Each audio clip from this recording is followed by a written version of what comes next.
Hi there. Now we are going to do lesson 97. I am spirit.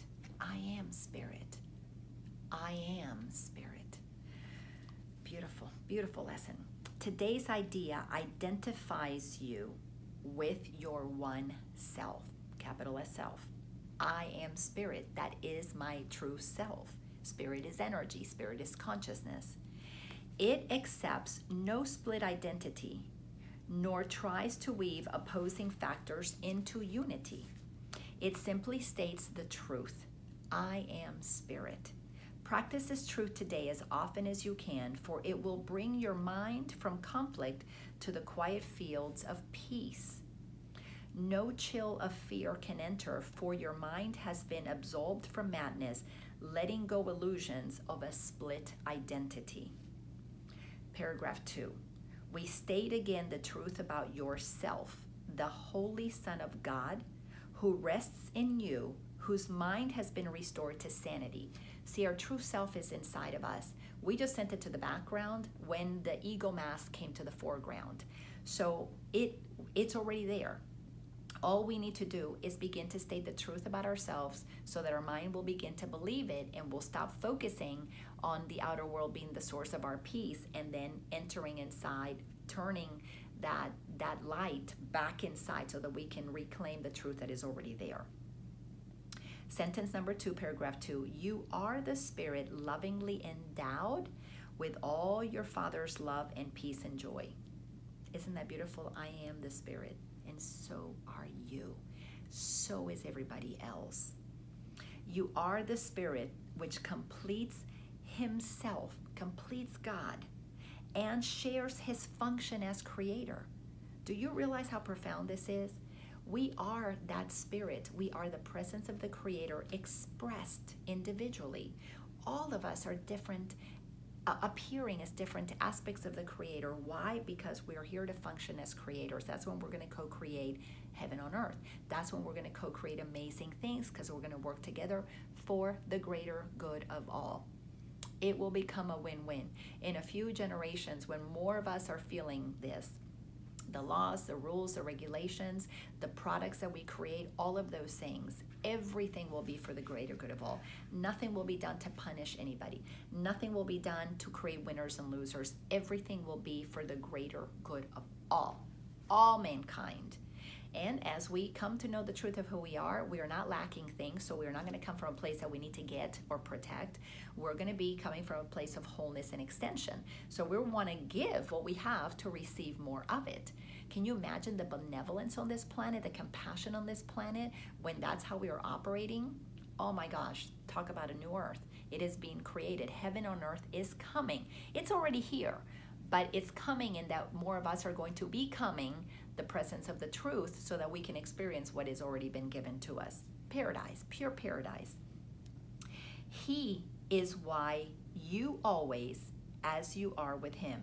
He is with you always as you are with him. He, God, Source Spirit, is with us always as we are with God, Source Spirit, whether we acknowledge it or not. It is what is. We are pure consciousness. That cannot change. Paragraph 3. Today we try to bring reality still closer to our mind. We're trying to train our mind to accept the truth. Each time you practice, awareness is brought a little nearer, at least. Sometimes 1,000 years or more are saved. You begin to wake up. That's a lot of reincarnations. You don't have to keep suffering. Isn't this powerful? Let me read that again. Each time you practice, this is why these practices are key. Awareness is brought a little nearer, at least. Sometimes 1,000 years or more are saved. The minutes which you give are multiplied over and over, for the miracle makes use of time, but is not ruled by it. So the Holy Spirit is using time to allow us to connect to the truth of who we are, to accept the truth of who we are, so that we can feel the truth of who we are, accept it faster, so that as soon as we get to the truth of who we are, then we reside in now. That's why time does not exist. But it appears that we're using time. I've been on my journey for 15 years. We're doing our practice 5 minutes an hour. So we are appearing to use time to bring us to that now moment that in eternity we never left. We've just been pretending we're not there, and we've created time to chase, to next year get there, to when I graduate get there, to when I'm 18, to when I'm 55, blah, blah, blah. Someday I'll get there. Well, when we stop trying to go there, we are here, now, now, now. Isn't this wonderful? Let yourself experience this faster. If you don't do your practices, it's simply because your mind is not trained, period. And some part of you doesn't want it trained, which is the ego. Once you acknowledge that, which I had to acknowledge that for myself, then coming back to the truth, oh my gosh, I was so committed because it felt so much better. Salvation is a miracle, the first and last. The first that is the last, for it is one. Once you give yourself that miracle, you don't need to have a miracle for that again. You're done with that one. It's the last one. Then, there, of course, it appears that there's more. But everything is bringing us back to the final miracle will be when we return and we stay at home inside of our truth. Paragraph 4. You are the spirit in whose mind abides the miracle in which all time stands still. That's what we are. Once time stands still and we live in the now moment, we set the world free. The miracle in which a minute spent in using these ideas becomes a time that has no limit and that has no end. Given then these minutes willingly and count on him, give then, let me reread that, give then these minutes willingly, be willing to give yourself the gift of time used to return you into eternalness.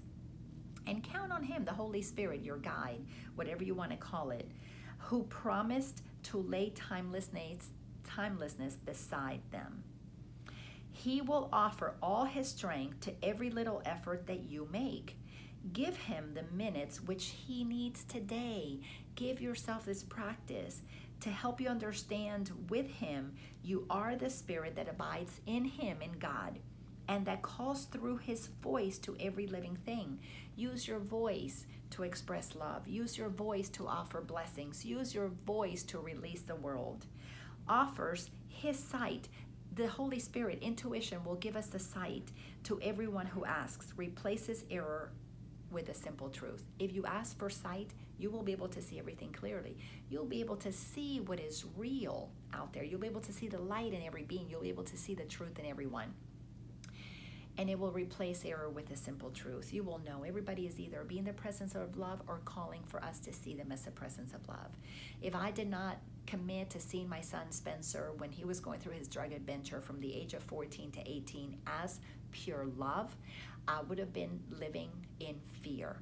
Once I realized that he's eternal, no longer afraid of his death, I began to see him as somebody who was powerful, created this lifetime for that experience, and if he did not live fully in this lifetime and ended up dying before giving up drugs, it was okay, because it was his journey. It was between him and God that freed me to be the presence of love, that called him into him being the presence of love as well.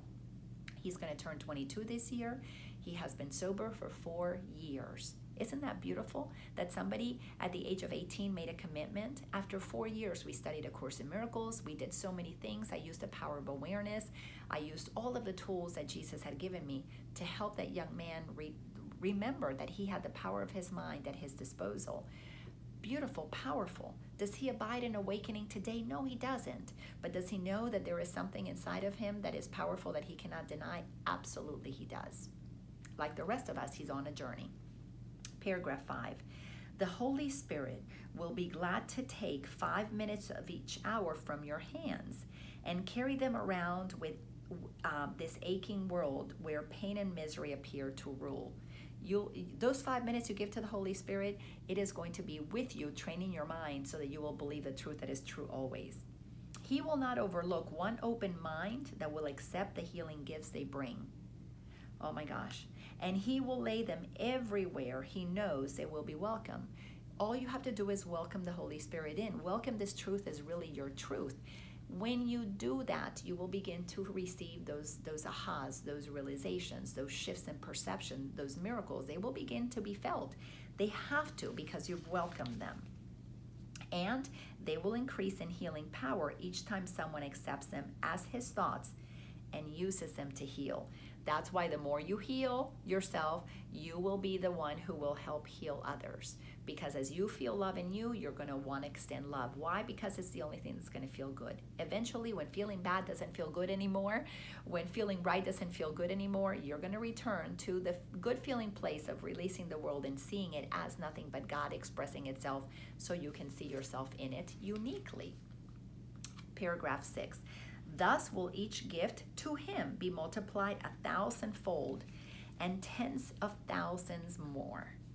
And when it is returned to you, it will surpass in might the little gift you gave, as much as does the radiance of the sun outshine the tiny gleam a firefly makes an uncertain moment and goes out.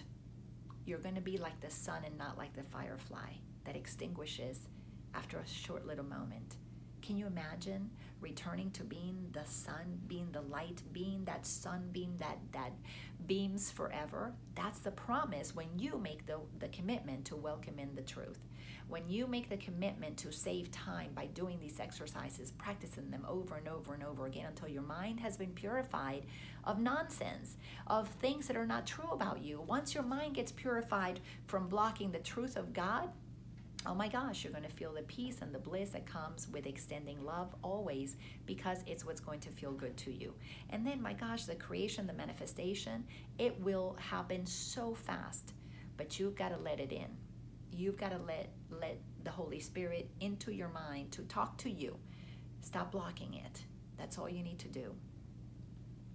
Sentence number 3 inside of paragraph 6. The steady brilliance of this light that you really are remains and leads you out of darkness, nor will you be able to forget the way again. Never will you forget that the way back in is simply to give yourself a miracle. Shift from fear to love. Shift from illusion to truth. Say, God, not my way, but yours. Your way is the one that I want to follow. Not my will, but your will is the one that I want to align with. Oh my gosh, how delicious and how easy the truth is once you've practiced it. Paragraph 7. Begin these happy exercises with the words the Holy Spirit speaks to you, and let them echo around the world through him. Let them echo in your mind, and let them know that they're the ones that are being told to every single person. Spirit am I, a holy Son of God, free of all limits, safe and healed and whole, free to forgive and free to save the world. Spirit am I, a holy child of God, free of all limits, safe and healed and whole. Wow. Safe and healed and whole. Free to forgive and free to save the world. That's how powerful we are. We're free to save the world. We're free to forgive if we want to. We don't have to hold a grudge against anybody. We don't have to be right at all. We don't have to do any of those things. We don't have to separate. We don't have to fear. None of that is necessary when you know the truth of who you are. All of that is simply a block to the truth of who you are, so that you can waste time dilly-dallying with your ego, so that you can waste time pretending you're what you're not. Isn't that amazing? Isn't that a startling realization? Wow.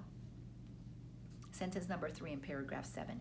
Expressed through you, the Holy Spirit will accept this gift that you receive of him, increase its power, and give it back to you. Each time you state this about yourself and others, it is multiplied inside of you. And then one day you will know that that is your truth. Sure, people will think, who do you think you are? You think you're holy? And you'll say, yes. In a humble way, yes, I am holy. And so are you. That's it. How beautiful is that? Paragraph 8. Offer each practice period today gladly to him, and he will speak to you, reminding you that you are spirit, one with him and God, your brothers and yourself. Listen for his assurance every time you speak the words he offers you today, and let him tell your mind that they are true. Let him. Give permission, give welcome, allow it. Allow yourself to receive the truth that is already yours. No matter what you do, you cannot not be that. Stop blocking it. Stop wasting time. Stop the insanity. Return your mind to its rightful place, one with God, so that you can co-create powerfully for the greater good of all, from a place of love, releasing the world. We are the bringers of salvation to the planet. Take this seriously. and life will stop being a serious thing. It'll become joyful. Another paradox. Use them against temptation, these words. Use them against temptation and escape its sorry consequences if you yield to the belief that you are something else. Receive that I am spirit. Stop pretending you're a body. Stop pretending you're separate and alone and finite. Stop that madness. The Holy Spirit gives you peace today. Receive his words and offer them to him. Offer them to him. Holy Spirit, thank you for letting me know the truth of who I am. I am spirit. I receive that. Tell me more, because I only want to know the truth of who I am.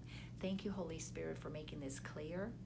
Now I'm going to do my part. I'm going to save time, and I'm going to begin to share it with others. I'm going to begin to bless others with the truth of who they are, so that in my releasing myself in truth, I release everybody with me. Isn't this beautiful? I am spirit, and so are you, beloved. Thank you.